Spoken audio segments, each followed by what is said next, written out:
was like, okay, you're going to be cool. You're not going to be super goofy. You're not going to like be like loud and like blah all the time. And so I was like, yeah, just like don't say anything. And like give like 2-word answers always. Like I think that's how you're cool. Oh, full on cool architect like. Yeah. And that lasted 2 days.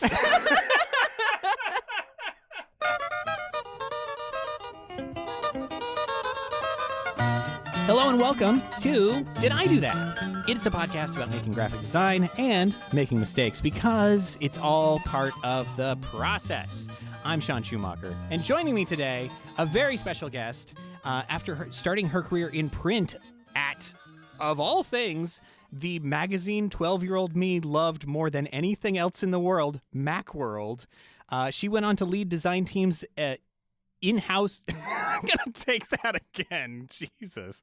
She read. It's a good thing I don't make my living from saying words, huh? She went on to lead design teams in-house at both OpenTable and the recently departed but beloved bank Simple Finance. And these days, she's the co-founder and creative director on the design side at Saint Friend, which she runs with her partner, Nick Carter. And no, not that Nick Carter, a different Nick Carter. It's Kate Carter. Hi. Hi, how are you? I'm doing good. How are you? Good. I'm so happy to be here. Thanks for having me. I'm very happy to have you here. You were wandering the maze that is the Portland State University campus. I made it. You made it. You survived. You got through the gauntlet to the grayest part of the campus. It's gorgeous. I mean, who needs all those cherry blossoms and the beautiful farmers market? We're over here. I can feel the rumble of TriMet. Yeah, it's really a choice spot. Like if you like freeways, if you like having your car broken into, these are all amazing features of this region of town. And I love a lot of one-way streets, too. Yeah. It's really one-way streets where if you go the wrong way, you are literally like 3 miles out of your way because there's not going to be another turn. That's actually why I was like I meant to be early and I ended up being just on time because of the fact that I like almost ended up in Tualatin. Oh, God. I was like, oh, no. Missed the one ramp. But it always happens here. It's such a difficult place to get to for being supposedly conveniently located. It's worth it. You know, it's like that's the thing is you got to work for it. You got to really want to be here. Is it worth it? I think so. Yeah, I mean, there's lots of great creative energy here. I'll say that. It's maybe just the scenery that is not so astonishing. Well, people always think I went to PSU because I'm such a fan of it. Yes. And I'm just like, no, I'm just like the #1 fan of PSU's design program. Like, I swear it's the best there is. And people are like, you didn't go here? I'm like, no. Well, that means a lot because you've gone to, real fancy design schools. More or less.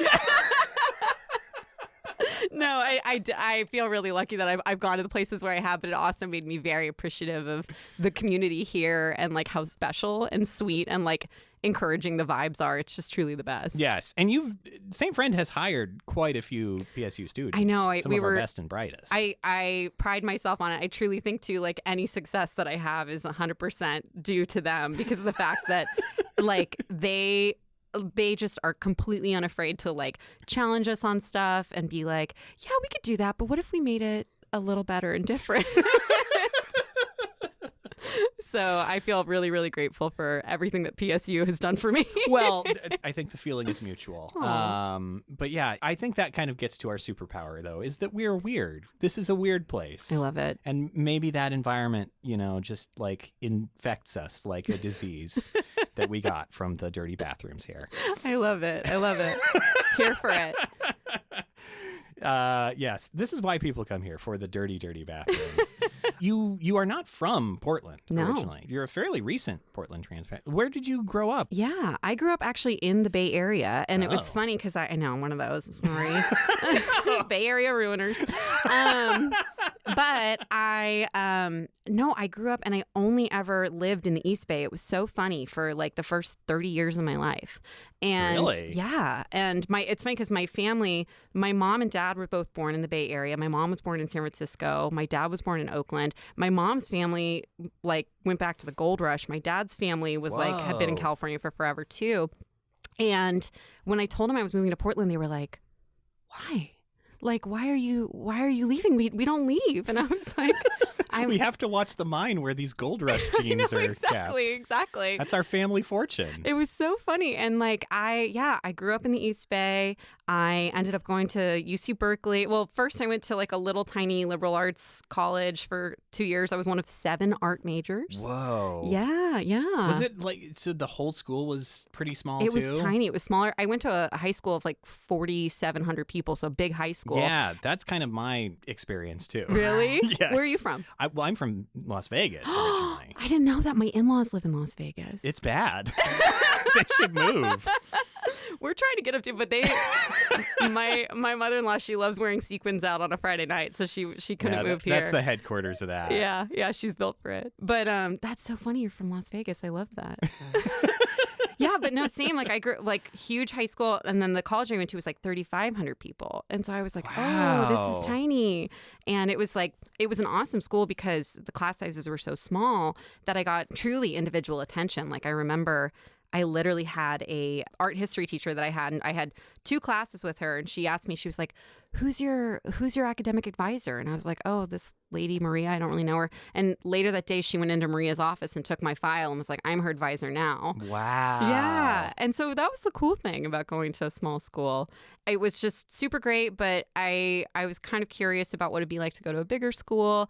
And I applied to UC Berkeley to transfer and then forgot about it. And because I applied I was trying to transfer as a sophomore, and they were like, oh, we don't really do that.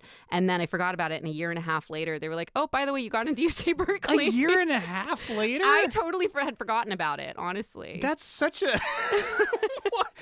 I'm astonished that they could even keep records that long. I know, seriously. And it was just like, it was weird the way that the world worked then. Yeah. Were they just processing everything on like a Tandy 500? Each student takes like 13 days to get through the queue? I think honestly so, because I remember like the website I went on was called TeleBears. That was like how I... how you like... I don't know. I wonder if they still have it. Every 80s kid would know. You know, growing up, you had a TeleBear, and it had the little CRT television in its stomach, and it would play infomercials. I mean, that was a TeleBear. For TeleBears. Yeah, a little speak and spell TeleBear kind of thing. But yeah, so then I went there, and then I went to college or grad school at a grad school that was like based in Oakland and San Francisco. So I finally crossed over to San Francisco. You've finally crossed the Rubicon. I know, but I still have a 925 telephone number. I'm like so East Bay. So 925 for life. I know, exactly. Love it. Can't get rid of it. What got you into art? What got you into design before even you got to the small school? Oh my gosh. I was one of 3 girls, and my sisters were both very cool and very popular cheerleaders, and I was very not. And it was like the only thing that I ever kind of was naturally good at. Like when I was a kid, I definitely was like, I'm going to be a children's book author and illustrator, double threat. And it's funny because I always joke that's kind of what I do now. But just like for adults, and it's not books, it's websites.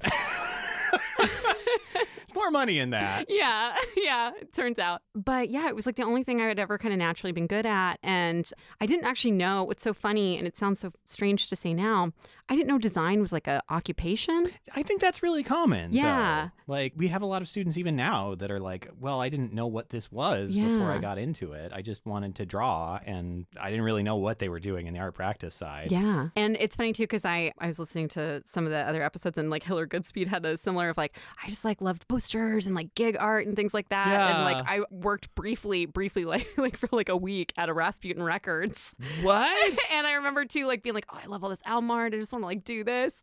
And I just loved that whole side of it. And so in my mind, I was like, well, yeah, I want to be an art major. I want to be like a painter. And that was my vision for my life. But that's a really interesting entryway into this field. So you decide to go into it. You end up at UC Berkeley. What did you find there when you got into a larger community? Well, it was really funny because I was so nervous. I didn't know what to expect. I feel like the other thing, too, of my whole life was like I was always so nervous before I did any single thing. Like that's going to come up over and over. I know nothing about that. I'm sure nobody else feels that way ever. I've definitely not been having a panic attack all morning. Oh, good to know I'm not alone. But I really didn't know what to expect. I was super intimidated because going from this school where I was, it was 3,500 students. I was like one of 7 art majors. And it was like, I think Cal at the time was like 55,000 students. It's a big, big school. It's like a city. Yeah. And I was one of like 110 art majors. And if you actually do the math, it was a smaller percentage of art majors. So I was like, oh, I'll go to a bigger school. And they were like, no. Like Get ready to be brushed even more to the side. But it was so great because I thought I wanted to be a painting major because when I was at St. Mary's, the tiny school, they were very focused on kind of like the classical like way of teaching art. And like, you kind of copy the old masters and learn like all the tricks of the trade and like the craft of it. And then I got to UC Berkeley and they were like, yeah, no, we don't do that. Like, you're on your own. But they were much more focused on like conceptual art and the whole idea of like the idea behind it and the story and the message. And I had just some fantastic professors there, though. I had like a printmaking professor that I loved, and I wasn't really super into printmaking. Like, it wasn't a thing I'd particularly been interested in, but he was just such a wonderful teacher and such a nice person that I was like, I'm just gonna take every class that Randy teaches. And shout out to Randy Husong. He's still there at UC Berkeley. Hi, Randy. I know, nicest guy. And so I ended up just taking every class that I could, and then I was like, oh, I guess I'm a printmaking major now. Kind of by default. Yeah. Did you have to make any conceptual like pieces in Randy's classes? Not in Randy. Well, Randy's yes. And Randy was awesome about kind of like, he didn't make it feel like it was a chore. He made it feel like he would just have a conversation with you and be like, whatever you're interested in, he would find a way for you to make that thing. And actually, one of the things I brought is from one of his classes. I would love to see. Okay, so you've got an envelope there. Yeah. It's a wonderful, beautiful envelope with God, thank you so much. It's one of those like inter-office envelopes that have like the tie shut thing with like the 2 rivets. Yeah. And the holes in it. And I'm doing a terrible job describing. No, this is great. Well, and yeah, it's like one of those little manila folders, where you like write the name, inter-office communication. It feels like it's pulled from the set of Severance. Yes.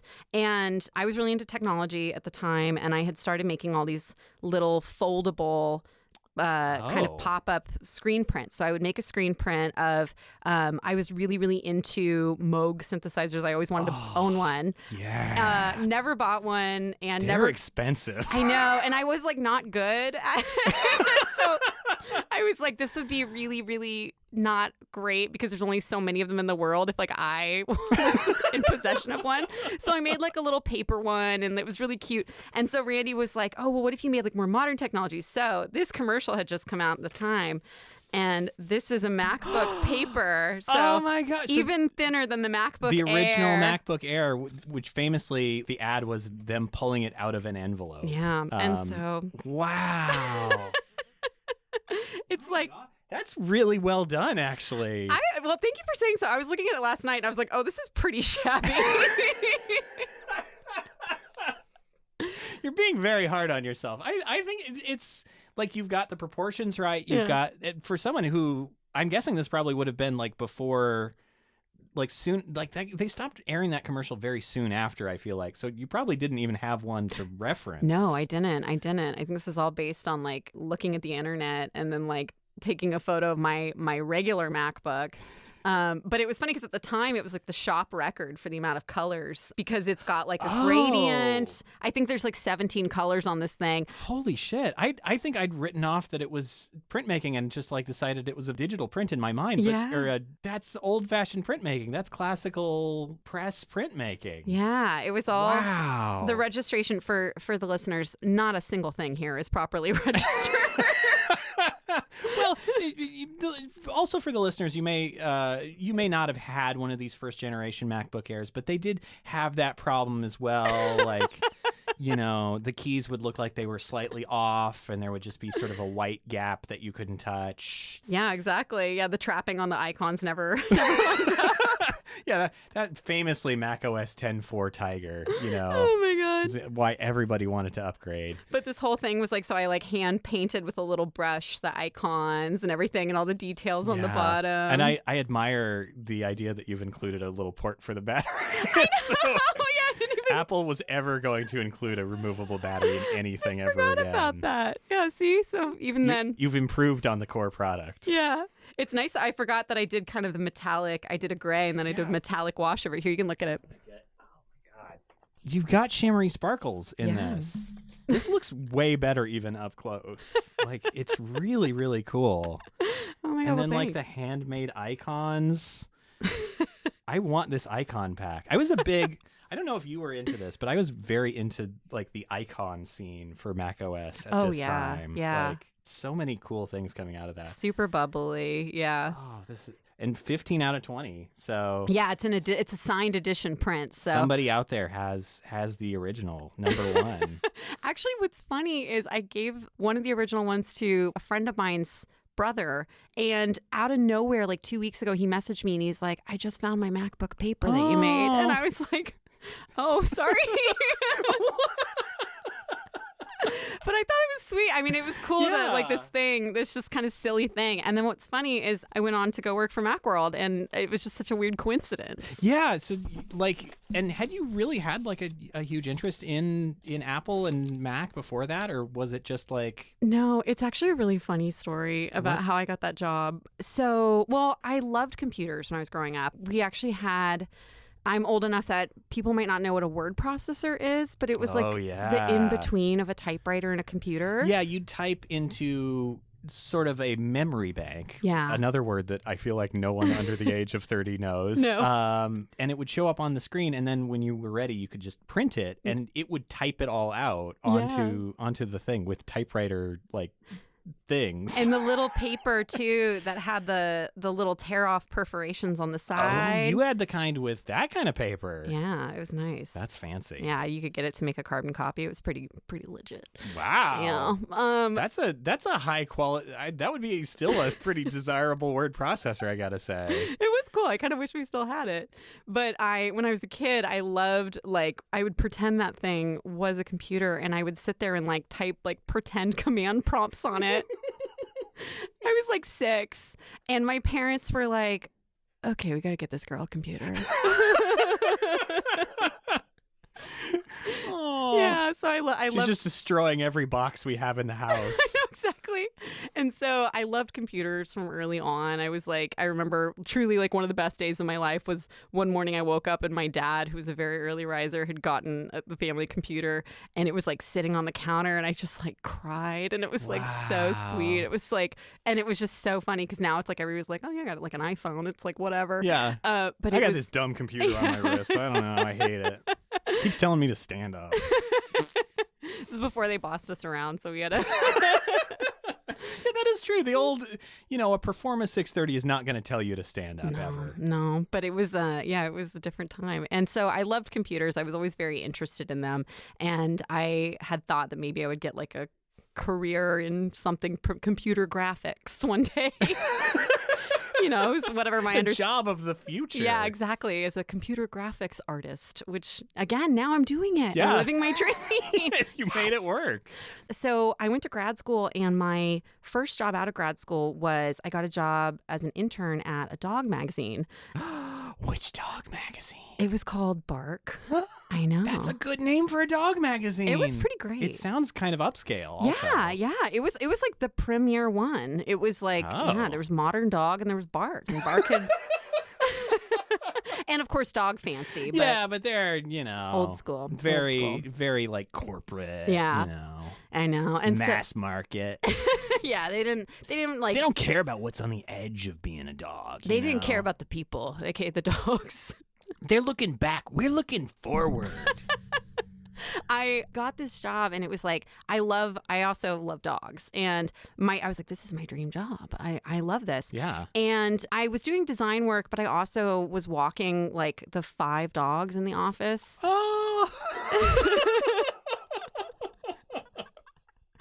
And full dog experience. Yeah. And it was like, and it was funny too. And actually it was really funny because they were all different size and temperaments of dogs. So there was a really, really big dog who was like a sporting dog, and she was very fast and always at the head.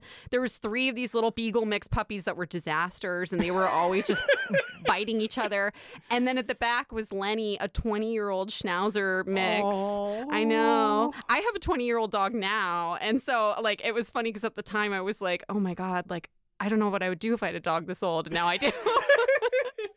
But I would have to walk these dogs like multiple times a day. And when you're walking 5 dogs, you're also like carrying around their potty. Yeah. And I was like, and I remember Lenny, that 20-year-old dog, he would lay in this one sunny spot in my office every afternoon. And I would just sit there and I would whisper to him and I go, Lenny, please don't die in my office. Like, please don't do this to me. This would be bad for both of us. Yeah, exactly. I was just don't, like, it's not going to look good for me, Lenny. I know the Sunbeam's great, but I know. Have you checked out the copy room lately? That seems pretty good, huh? I know. Nice warm copier. It was, I mean, yeah, he could have picked a better spot, but no. He ended up living to be 24, so Damn. Yeah, he went on for a while. Good for Lenny. Yeah, Lenny's getting his name read on the Today Show. I know, seriously. And yeah, with the Smucker's jam. They can't still do that. I don't know. I don't have a TV.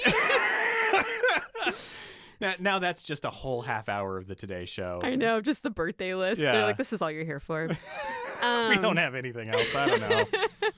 But so I worked there, and then I quickly realized that I was like, I don't know if this is like long term going to be where I build my career. And it seems like a lot of extra things. Yeah. And it was like, I mean, they were awesome. They were so sweet and it was great. But I just was like, yeah, I don't know if this is like it. And every time I had previously interviewed for a job, again, I was like out of my mind nervous, like just so nervous. Yeah. And I had a friend who worked for GamePro magazine. Oh. I know, very fun. Him and I, you'd chat on AIM, or whatever you call it. We'd chat all day while I was at work. And maybe I wasn't a great employee of the dog magazine while I was doing his chatting on I AIM. think that's everyone in that era. Yeah, I think so. That was what work was. Yeah. And he was like, they're hiring a designer at this job. Like, do you want to interview? It's for a sister magazine of ours upstairs called Macworld. Do you want to maybe interview for it? And I was like, well, yeah, I guess why not? Because like worst case scenario, I could come back to the dog magazine and be like, hey, you got to hire me from being an intern if you want to keep me because I'm a great employee walking all your dogs and everything. Yeah. And so I go into the interview at Macworld and I was like, listen, if I get the job, whatever, like not a care in the world. And that's a great way to be. It was the best interview of my life because I just truly was like, whatever happens, I'm cool with it. I'm just here to be myself. And I came out of the interview and I was like, wow, I really liked everybody. That was cool. And then I was like, well, I don't know, like whatever happens. Like it's almost better if I don't want the job. And then to my surprise, I got it. And I was like, oh, well, do I want to stay at the dog magazine? And so I go to them and I'm like, hey, I got this job at this computer magazine. Ooh, like, you got leverage. Yeah, exactly. And they were like, congratulations, best of luck. And I was like, oh no. Oh no. No space in the budget at the dog magazine. There was not.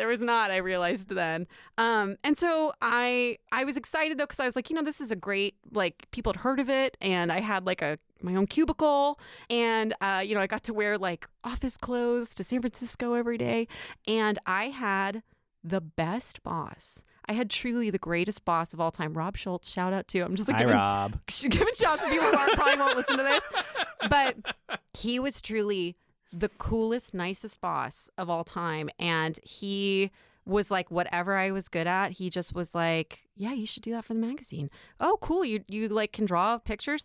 Maybe you could be a staff illustrator. Damn. And he just like gave me every opportunity, which actually leads me to more of my portfolio because it's some of my Macworld work. But he let me art direct photo shoots like with like people who were real deal like famous photographers that did all of like the Apple product shots, and he let me like work directly with them. I knocked over like a $50,000 light stand. Oh shit. I know. Oh shit. And he didn't make me feel bad about it. That's what insurance is for. I know, exactly. But I mean, it was just truly like the best job. This was like, and my hand modeling some of my work that I did. Excellent art directing. Thank you. It is kind of hard. I think anyone who's read a tech blog knows that it is kind of hard to get good shots of a lot of products because they just like look so strange in a lot of environments. Yeah, it was cool too because actually I learned like a lot of the secrets of it, which is like you know nobody wants to see like the butt of the phone, like you don't want to see like the port. And I learned like because the photographer who we worked with was Peter Bellinger, who's the guy who does most of the box you get your iPhone, and he does most of those photos. And so I was working with him in his studio, and it was like this incredible experience of just like getting to work with the best of the best. And here I was like just coming off hot of working at a dog magazine.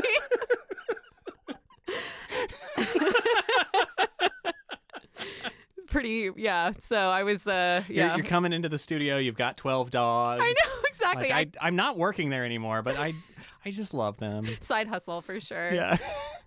But yeah, no, it was such a great experience, and I loved every single person I worked with. I still think about it, and I talk about it. Everybody at St. Friend knows. I talk about it all the time, and I'm like, it was the best first job anybody could have had, because the fact that I had this boss who always saw whatever I was good at and just let me run with it. Yeah. I mean, do you think that was like a big inspiration for you, like in terms of like setting the tone for the studio and for how like you work with folks that are just coming up? Like it definitely was. It also too kind of going back to again like the core theme of my life of like my like crippling anxiety.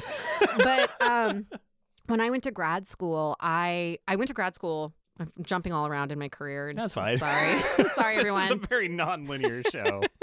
In my mind, I was like, I'll just tell all of them in order. I'm like, whatever. The problem is I'm the chaos agent here most of the time. Me too. The person with the whoopee cushion on the desk in front of you. And like the stick of butter. Yes. This is a Hiller Goodspeed original. Hiller gave this to me. Oh my God. It's handmade. Oh my God. That's awesome. 100% wood. Oh my God. I love that. I loved his podcast. It was so cool. Fanning out over here. So when I went to grad school, I went straight from undergrad because I didn't know what design was. And I like my last semester of college found out design was a career. And I was like, ooh, whoops. Should have majored in that. So it was that late into Berkeley that you're like, wow, this is the thing. Yeah. And it honestly wasn't until I think like the studio assistant, Cheen, who was the person who kind of ran the print shop, she was helping me make a print one day, and she was like, oh, this is like so graphic, like, and you should maybe like learn Photoshop. And I was like, what's I was like, what, like, what is, and she was like, yeah, this is almost more like a graphic design poster. And I was like, wait, say that again, what was that? like a scene from a movie where they figure out the title of the movie. Yeah, seriously. Wow. And so it's really, really funny. That was literally how it happened. And so, what do we call this? The design's so graphic. Yeah, graphic. Oh, graphic arts. It's like something like that. Graphical picture making. That's good. So I ended up being like, and also this was like 2008, so it was like the recession, and at that point I really was like, I really don't think I'm getting a job. Yeah, that was a bad time. It was rough. That was also when I graduated. Oh, really? Terrifying. Twins! Hey! And I was like, well, might as well just double down and go to more school. What could be the mistake here? I think there were a lot of people at that moment that decided exactly the same thing. Yeah.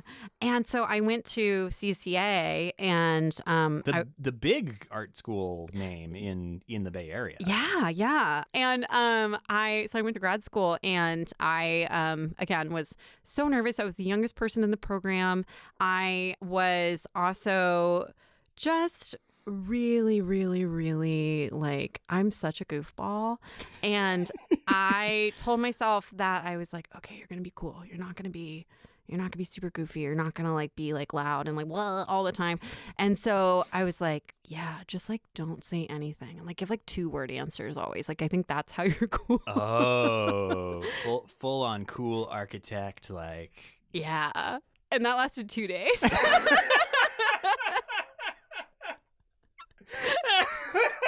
not kidding. Was there a thing that set you off back on your original path? Like, I just was so tired at the end of every day. that'll do it, yeah. Yeah, because I just felt like I was like, I have so much to say. Which, like, we know. So I had this one teacher my first semester who was kind of one of those, he was really hard on everybody. Oh. Yeah. And it like also just, I wasn't ready for it. I think coming off of having a teacher like Randy who had been so like, hey, you're into that? That's cool. Check that out. And then somebody who literally I would panic because I kept missing the mark, and it was like whatever I did, it wasn't the right thing, and I couldn't tell if it was like a tactic or what, and my anxiety like got worse and worse and worse. Yes, I know that feeling very well. Yeah. The unpleasable father figure. Yeah, and it's funny too because like I came from such like my parents were so supportive and like just so always like whatever you do is great, and so I just was like maybe like I'm so lucky that that's like one of the first times in my life I'd encountered that. But it was like this being in a school where everybody had real experience. Like there was a like student colleague of mine, what do you call him, co-student, what's the word, but somebody else in my class, like cohort member, who she was like one of them, and to this day is one of the most fantastic designers I'd ever met, and she had like worked at Starbucks already as like on their graphic design team. I was like, why are you here? Like you already made it, you already figured it out. And it was just like so humbling to be with all these people who were so incredible and like had experience, and I was just like, oh my God, like, and so here I was at every turn I felt like I couldn't do the right thing, and I was just so like physically sick to my stomach every day. Just horrible. Had you even gotten to take any graphic design classes in undergrad in that last year? No. Wow. And it was funny because I remember I had this other teacher. He was also kind of one of those unpleasable father types, but he had somehow this weird like soft inside that you could tell that you could kind of poke and get to it. But I remember it's perhaps a little bit of a facade. Yeah, you could tell that it was like he was just faking it a little bit, and that you could get on the other side with him. But I remember we had to make a typeface. This is my first semester of school, and that's a big project. Pretty ambitious, yeah. And I had to teach myself the pen tool in one day, and I'd never used Illustrator. And I just remember sitting in the studio, and everybody's just like click, click, click, click, click, click, click, like doing all these points. And I just was like, could someone just take like 2 minutes and show me how to do the pen tool? Oh God. And everyone was like, you don't know how to use the pen tool? And I'm like, I actually don't know how to use Adobe Illustrator. And they were like, what? And so all the other students helped me. Like I still remember like where I was sitting, and they were all panicking too, because this was like Project Runway level, like the timelines on these were just bananas. And so they were like, okay, here, just do this, and ask me any questions you need, anything, okay? And I was like, cool, thank you. And it was really sweet. And so this was like Monday, we had the first class. I learned the pen tool. I make, the first however many letter forms of my atrociously ugly typeface, and I bring it to class, and we print everything out, we hang it on the wall, and the teacher looks at it, and he's like, oh God, this is awful. Oh God. And I was like, oh, okay. And he was like, yeah, this is really bad. And I was like, okay. And I just kind of stood through the critique, and I took it because I thought that's what I had to do. But not really anything constructive, just that he didn't like it. And it was like so devastating. But then at the end, a student was like, Kate just learned how to use the pen tool 2 days ago. And he goes, oh, for real? And I was like, yeah. And they were like, he's like, this is really good. And wow, context is important, huh? Yeah, and that was my first semester of grad school. Oh. And my second semester, I had, again, one of my shout outs, I had this professor named Martin Vanesky. He taught this thing called Form Studio, and he did this super, super interesting assignment where he had the first day of class a bunch of paper bags on the table, and you just had to go up and take a paper bag. And he had gone to a hardware store, and he just bought a bunch of stuff at this hardware store and put it all in paper bags. And mine was a screwdriver and like one of those like multi-tool screwdrivers, and I think a bunch of rubber bands. And he was like, this Iron Chef competition is getting really weird. They're running out of ideas exactly. at this stage. You're wondering what grad school was like. And he was like, take this home and just photograph these items as many ways as you can possibly think to do it. And I all of a sudden was kind of like, there's no right or wrong way to do this. It's just however I'm going to do it. And so kind of lowered the stakes, put everybody on like a equal ground a little bit. And I went home and I took a bazillion photographs and I made a bunch of things. And he was so encouraging. And he was like, this is so interesting. And everything he like, because it wasn't that it was the best work in the world, but he saw when I showed it what I was trying to do. Yeah. And he acknowledged like what he could see what my intention was. Yes. And I just was like, for the first time, like my anxiety went away for the first time in like months and months and months. And I like ate a bagel after class and could do it, you know? And he just always, I was so excited and I wanted to make more and more and more work for Martin. And it was like, whatever you need, like he'd give me some little direction and I'd be like, oh my God, Martin, I would be so happy. And then I'd just go and make 1,000 things and they were like getting better and better. Yeah. And it was like, oh, that was all I needed, you know? And so I told myself that I was like, no matter what you do, always, always, always try to understand when somebody makes something, no matter what you think of it, like, just try to understand what they were trying to do. Yeah. And acknowledge the work that they put into it, because it is like the hardest thing to make something and then put it in front of someone and like feel like they saw it, you know? Yeah. And knowing too, like in design, how many hours go into just a little tiny decision. Absolutely. Yeah. Oh, and yeah, the number of blind alleyways you end up going down to get to there. Yeah. Yeah. And it's funny because actually everybody at St. Friend knows that we have this, we always say we work non-destructively. So even though we do everything in Figma now and whatever, I always say like, don't delete even the dumbest thing. Like even the thing that you were just like, this is ridiculous. I'm like, save it. I want to see it because I want to see all the paths that you went down, because I think it's interesting and it helps me understand how you think. And I also, too, always wanted to create, part of the reason why we called it St. Friend was because we wanted to create this feeling of friendship in the creative process. Yeah. And have it be authentic. And both that being from like a client side, so like our clients like feeling that we are welcoming them in with friendship, but also for the team, like we very much, Clarissa is one of our designers who's been with us for forever, and she and I were out and about like going to Kelly Paper the other day, and we were talking about how what's so cool is like the way that everybody works is really in this way of like in the spirit of friendship, like we're all kind of creating that space for each other.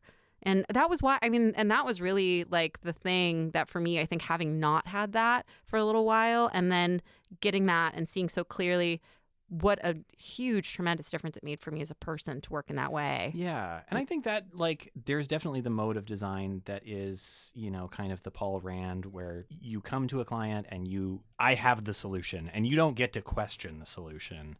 And I think to some people that is very appealing. Yeah. Certainly to young me, that was very appealing because I was so terrified of my own decisions. I don't want anyone questioning this. But I think like just the name Saint Friend, I think speaks to like the idea of like meeting everybody in the middle and like trying to find like common ground and ways to pull people up so that you all get to the same place together. Yeah. Like that is such a better way of doing design. Yeah, that is definitely how we felt about it, and I'm glad that comes through. It's a very positive vibe. Yeah. You're getting through grad school. You go to the magazine game. Yep. You're walking dogs. You're knocking over lights at Macintosh photo shoots. Yep. Capturing the majestic beauty of the eMac, and I'm trying to remember what 2008 Macs there were. Well, it was MacBook Air. MacBook Air, yeah, that was Mac the big Pro, one. We were past the cube at that point. R.I.P. the cube. I know. They keep trying to revisit the cube as a premise, like the trash can MacBook Pro or the trash can Mac Pro that was just like. My husband still has a G4 cube in the basement. I'm amazed that plastic that surrounds it, that suspends the cube, hasn't just yellowed and deteriorated into dust at this point. I think it'll outlive us all. I think it's... Well, it would have to, because I don't believe it's user serviceable in any way. After you're leaving Macworld, you start putting together a portfolio. Well, what was the decision like to leave Macworld, first of all? It was pretty tough because I loved working there. I had so much fun, and I'd gone through a couple years of the print cycle, and you start to see how in print it's like, okay, this is kind of like this time of year, this is coming up again. Yeah. And so I felt like I had really gotten into a rhythm with it, and I was like, I could either stay and keep doing this, but honestly, it was because of, ironically, the iPad that we were doing all these features about was kind of shuttering print, and I was just nervous that I was like, well, what if I don't have skills, in the rest of the world going forward? And it's funny because Macworld's still around, they're doing fine. So I also like how when I'm trying to list off Apple products from 2008, iPhone does not cross my mind at all. It was there. That's sort of the I would say the big thing that year. Yeah, it's pretty big. But I just realized that I was like, to be as young as I am in my career, I feel like I should just be trying to go out and get as many skills as I can. Yeah. And so I ended up going to a really, really small agency. It was like 4 people. Wow. Yeah. And the cool thing is that you got to kind of do everything. I got to be a product designer. I got to do photo shoots. I got to be in client meetings. I got to just do it all, and I learned a ton, and I learned every single aspect of everything from how to gather user requirements for building an app, and how to do wireframes, and how to all the way to hand specking documents to send over to developers, just really, really in it. And I did it for a year, and I think that at the time, what's funny, it's funny now that I run a studio, because at the time I was so sad that I was like, oh, I just send these things off and then I don't have any more say in them. I don't have any influence in them. That's so sad. I'd rather have something I could work on for a really long time. And so I ended up wanting to move in-house, and I miraculously landed on my feet at OpenTable as the very first brand designer that they'd ever hired. Oh, wow. Yeah. So this would have been early days of OpenTable. No, actually, OpenTable had been around for... OpenTable had been around since 1997. So at Holy that point, shit, they were almost really? a 20-year-old tech company, which is in dog years, 5,000 years old. Wow. Yeah. It was one of the oldest. But their brand, Turner Duckworth, had done it in the late 90s. And it was really, really great work from Turner Duckworth then, but it had been 20 years. Yeah. So it needed a refresh. If there's one thing that I know about tech, it's that, you age is really a thing that you It's want. tough. You want stuff that feels very vintage. Patinaed. And very 90s, yeah. So I had taken this job, and they had just started building a design practice in the company. I mean, this is how early days that was. Wow. And they had hired this guy who was an ex-IDEO, ex-Adaptive Path guy to be the creative director. And he was just awesome and kind of had a vision for this interdisciplinary design team. And again, he was one of those people that he saw every opportunity in other people. He saw what you were good at, and he just kept finding the ways of letting you double down on what you were good at. Yeah. So that was just such an awesome, incredible experience too. And I got to work on that rebrand project that they did, and that whole rebrand was a thing that I worked on the entirety of my time there, pretty much. And the logo type of the OpenTable logo that's still out there now was something that I physically worked on. Wow. And customized those letters, and my team, we all worked in a tiny hot little room for months, getting this thing ready to go. So maybe not quite the, what people think of as tech startup, energy. You're not hanging around with pool tables and... No, they had that too.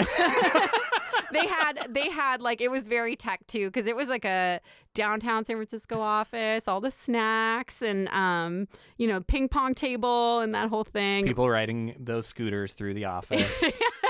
No scooters, thankfully, but that was still to come. Exactly. But yeah, no, it was and the company was like 400 people when I started, and but when I left, it was like up to 700 or 800. Wow. Yeah, it was a big company, and again, that was an amazing experience too. Everybody there was awesome, and everything we worked on, I'm still so proud of to this day, and it's really cool. So, what made you want to kind of shift over to Simple? I'd been living in the Bay Area my whole life, and I'd never moved for college or anything. I just literally had always lived within a 25-mile radius of every place I'd ever lived, which is, I actually looked one day and I was like, wow, this is a pretty, like, and as the crow flies too, it was like you could actually draw a line that was only like 7 miles, but like between every point that I'd ever moved. I would only move in like 7-mile increments, basically. You had a system, in other words. Yeah, exactly. I was like slowly kind of just like a little snail sailing my way around. If you'd stayed, you'd be, out in the bay somewhere. Yeah, be living on the Farallon Islands with all those seals. Sounds great. Yeah. Sign me up. And it was funny because actually I was thinking about this morning. The way that I got my job at Simple was so funny. I had come up to Portland just like on a weekend vacation just because I'd wanted to see it and hang out. And I was waiting to go to the airport and I had a little bit of time to kill. And so I went to a coffee shop that was down on the park blocks. It's not there anymore. But I was sitting at this coffee shop just kind of like people watching. And I watched these 3 guys come in. And they had a camera and they had a phone and they had a bunch of little stuff. And they were like real kind of like furtively like go and, buy a little cappuccino and then put it on the table and then like put the phone down. And I was like, oh, these guys work for a startup. And these guys are doing like a on the fly product photo shoot. And so I just kind of walk up to them and I was like, what are you guys doing?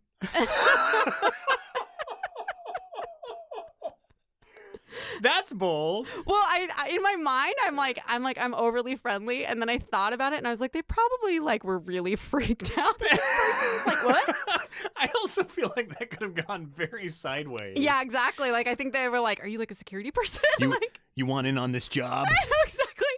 And I recognized on the table was the Simple debit card. And it's funny because when I'd worked at that agency, Simple was literally when they first launched, I remembered looking at their site because there was this like incredible weird like moire code that like you could change your browser size and it would like change this little weird script doodle that had like it looked kind of like the like the pattern that's on money like kind of thing. And I had always admired them as a company because I was like, oh wow, they have such great like artistry and that craft, that like digital craft. Yeah. And so I was like, oh, do you guys work for Simple? And they were like, yeah, do you know what that is?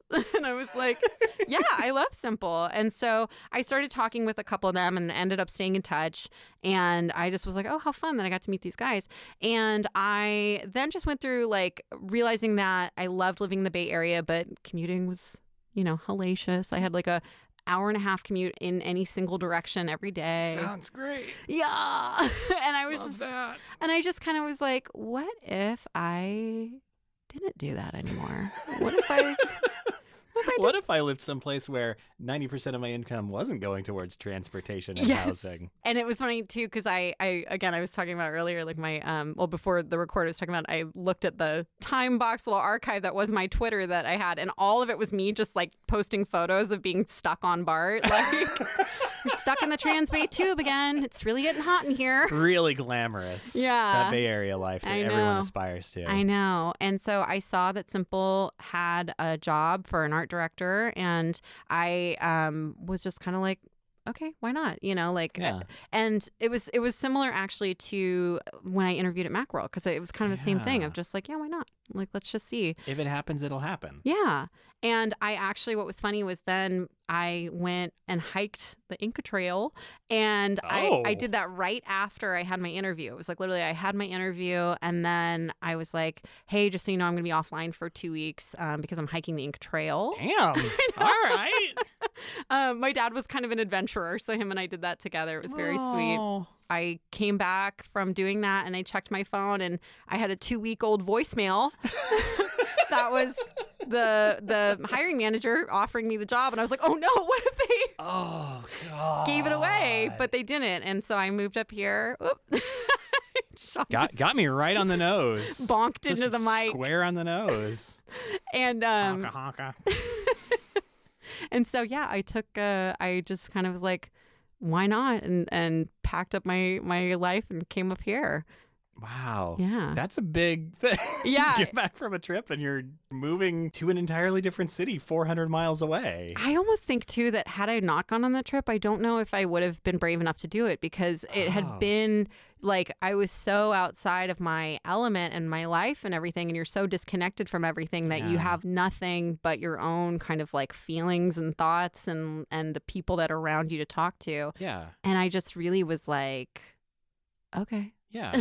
Like and I think we react to like wanting stability in our lives and wanting like continuation. And even if that continuation is not necessarily going to lead us where we want to be, sometimes you need that kind of interruption to make you go like, oh, actually, I could be doing this other thing, or I could be somewhere else where I can afford to live. Yeah, exactly. And so I came up here and it was just like such a different thing and such a different experience, but it was just really, really, it was incredible in that was where I met my husband, Nick. Yeah. And that we were hired to be kind of each other's creative partners. And I know it's kind of scandal. And Good matching, though. I know. Well, and it was funny because I just had like so much respect for him, and I just had like really admired the way that he worked, and then we became friends, and then, you know, just kept doubling down, I guess.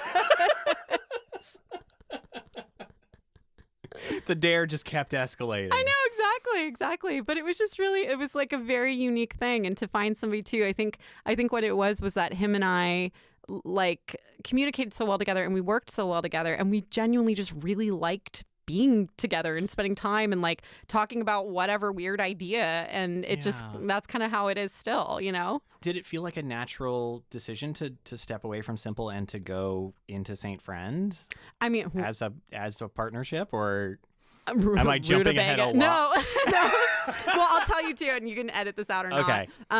Actually, you know, your call. Okay. I got laid off, actually. Oh, fuck. But, well, that's the tech tradition. But what's funny is we had been talking about that we knew that we wanted to do this. And we'd come up with a name, we'd come up with a website and this whole thing. And I ended up getting laid off and he didn't. Oh, shit. Yeah. It was rough. Was this like the first one after BBVO or whatever? No, they had a couple waves of it. And so we'd kind of seen what had happened. And so kind of knew that this is a possibility. But again, it was one of those things where it was like, okay, we have the stability of a job, or, you know, what do you do? And then all of a sudden the decision kind of been made. Yeah. And it's funny because there's so many layoffs happening right now. And, you know, it's really painful. And, but the thing is that it led me to one of the very best things that I've ever had in my whole life, which is like this opportunity to create this little community that I, in my wildest dreams, wanted, you know, so much. And that Nick and I had this dream and this vision together of like what our little community and what our life could be, because we knew that he had a really similar background of, you know, feeling a lot of the same ways, of like that kind of feeling lost in the creative work whenever he wasn't able to like hit the mark, and that the more criticism, like it was just like the more you kind of felt lost and didn't know which way to go. And we had both found that we were like, one of our kind of guidelines in the studios is like, we always say yes often. This idea of with clients, like we always walk them through, like at the beginning of the process, like, you can tell us what you hate, but please tell us what you love, and tell us, or even just what you think is interesting, or and find the ways of saying yes. So we had that vision of like starting the studio and going from there, and we wouldn't have done it otherwise. Well, and that feels like it's so lacking from creative practice just generally, like, you know, that spirit of yes and, but also just the spirit of positivity.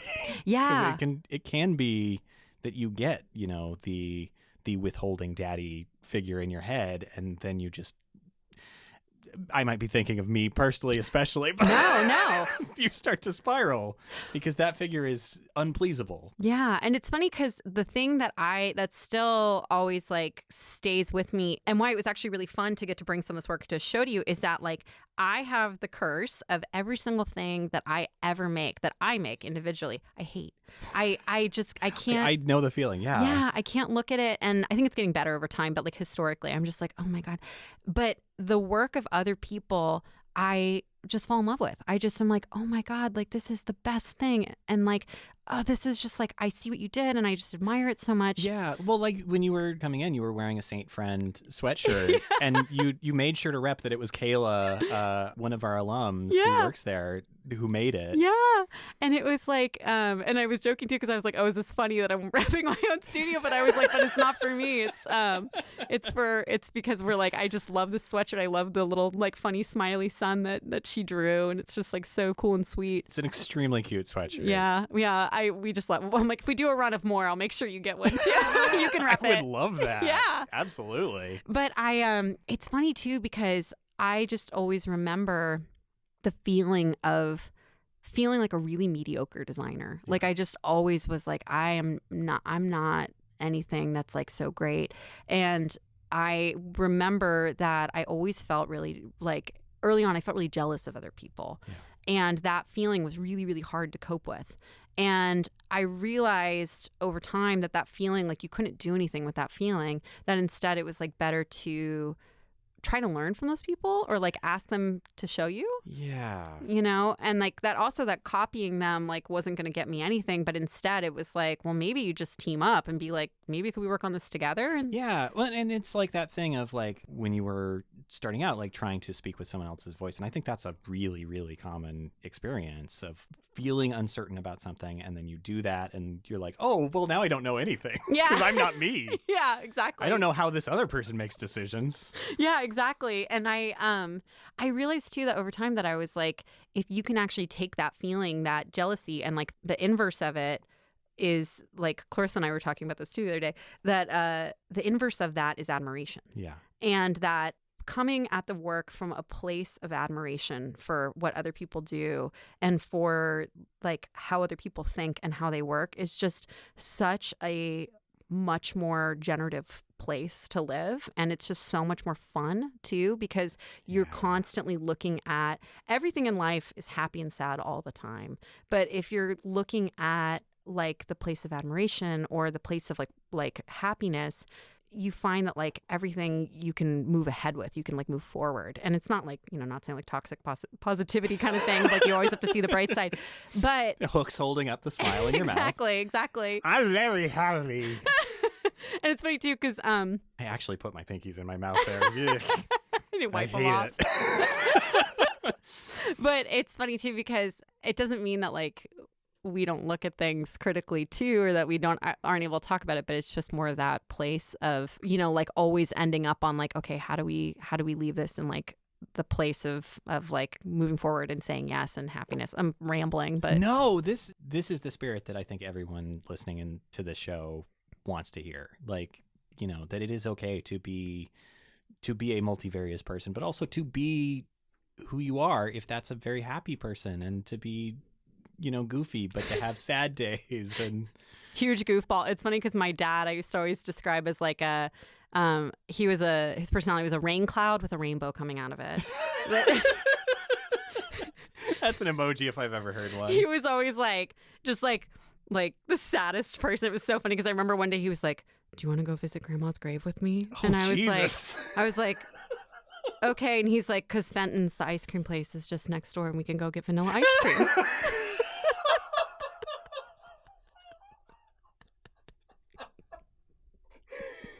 Well, we're in the neighborhood, you know. Standard cemetery plus ice cream. It was like it became a thing that we Cemetery did. Sundays, exactly. We call them. Oh my god.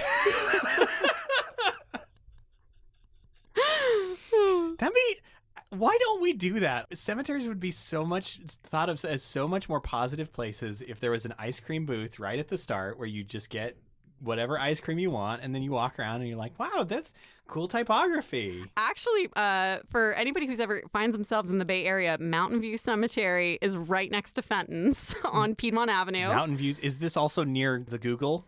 No, it's in Oakland, but it's called Mountain View Cemetery. I know. It's very strange, but it has this gorgeous mausoleum, and it's like I like a good mausoleum. Yeah, I want to go to the one in Selwood here so bad. That one that's like it's like 7 miles of hallways or something. I've this is very weird, but I've climbed up the side of that building, but I've never been inside of that building. Well, I was on the there's a little trail down there. By little, I mean kind of huge, actually. And I was on a stretch where it's basically like at least a mile in either direction to get off of the trail. And I saw someone had like sort of blazed a little trail up the hill. And I'm like, okay, well, you know what? It's starting to rain. I should get out of here. I don't want to be on this trail. I didn't bring an umbrella. I'm one of those Portlanders. Don't tell me about how bad you hate umbrellas. I love them. They're great. I've never had a busted one or lost one or anything like that. They're perfect inventions. So I'm like, oh yeah, I'll follow this trail. And I could not really see the fact that it went up, I would say to probably a 70-degree angle at one stage, and you had to climb it by climbing sideways on the fence. Oh my God. Building. Oh my God. So I got some blackberry scrapes from that. I definitely experienced a side of the mausoleum that a few see. You got the extra special tour of it. Exactly. Sort of a behind the scenes tour. And like most behind the scenes tours, it turns out it's not very good back there. Would not recommend. Well, and there's also, the dumpster from Coach. Thank you for behind the scenes touring this to the Universal Studios. Oh my God. Well, that they only are open to like the public one day a year or something I've like heard that. Yeah. Yeah. I feel like you deserve like a private tour at this point. You earned it. I've experienced it through hard mode. Yeah. But, I need beginner. I need to turn the dial back a little bit. Oh my God. Yeah, I think we just missed the window for that, too. I know. I found out about it like right after it happened, and I was like, oh no, because I love that kind of stuff. Absolutely would take my toddler to go. It's one of those things where they find it out, like at Oregon Live, and they're like, well, maybe we'll post the story after because we want to go. Exactly. I think that's what happened. But it's not news until it happens. So, yeah, we're right in this decision. We all had a great time. Here's our slideshow. Sorry you didn't get to go. It's weird. Nobody was there, and that made it so special. Exactly. But yeah, mausoleums. Yeah. A happy place to spend a weekend day and get ice cream. How did we get to this? I don't know. I don't know either. Two agents of chaos. It's ideally what people look for in this show, I think. Kate, if people want to find out more about what you do, where do they go? What did they do? Well, go check out saintfriend.co or follow us on Instagram at saint_friend, and Saint spelled out SAINT_FRIEND. I've never had to spell it out loud, so.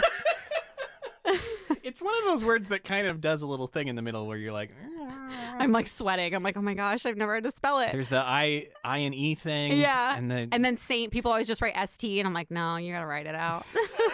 Sorry. Got to do that work.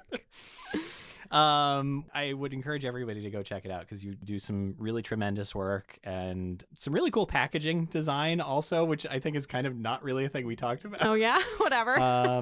The Cocoa Cow, I believe is the product name. Yeah. Packaging, really beautiful. Thank you. Makes me want to buy that even though I definitely cannot eat any of it because of my lactose issues. It's actually vegan and paleo and the whole thing. Is it really? Yeah. Okay, well, I think I know what my afternoon is going to consist of. Well, thank you so much for being here.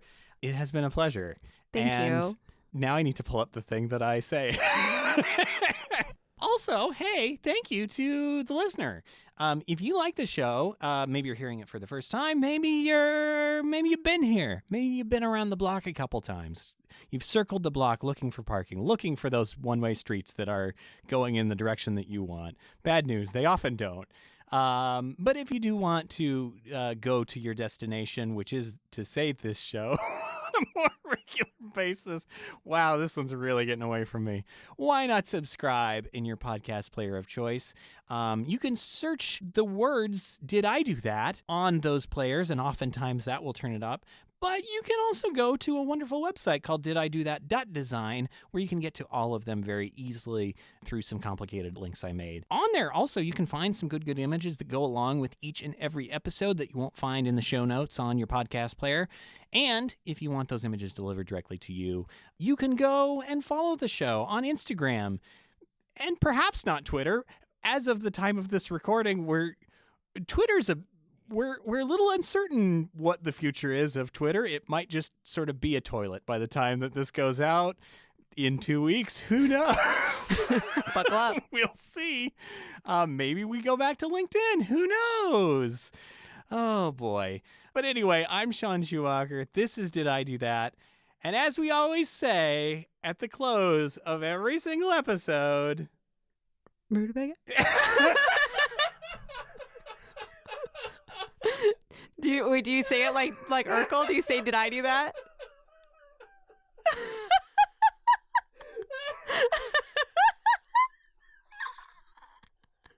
I truly set you up for failure with that one. Do I say, did I do that? Perfect. All right. Bye, everybody. Bye.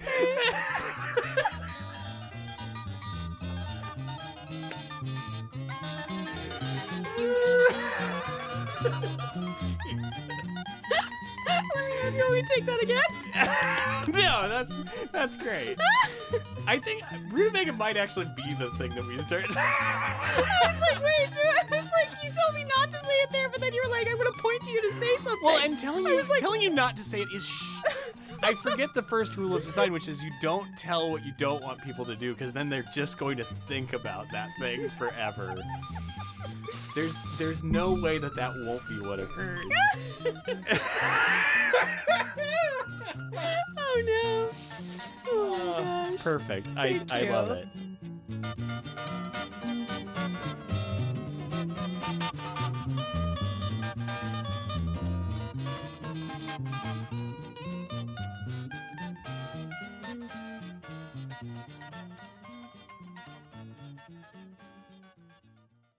When I saw the premise of the podcast, I was like, oh my God, like PSU, like Sean, you're the best, like everything. Oh. I was like, yeah, of course. And then I was like, oh no, it's about like literally the topic that like emotionally I have the hardest time with. Like I'm fine, like being angry, whatever, but like mistakes and embarrassment is like that white hot feeling. Yes. Yes.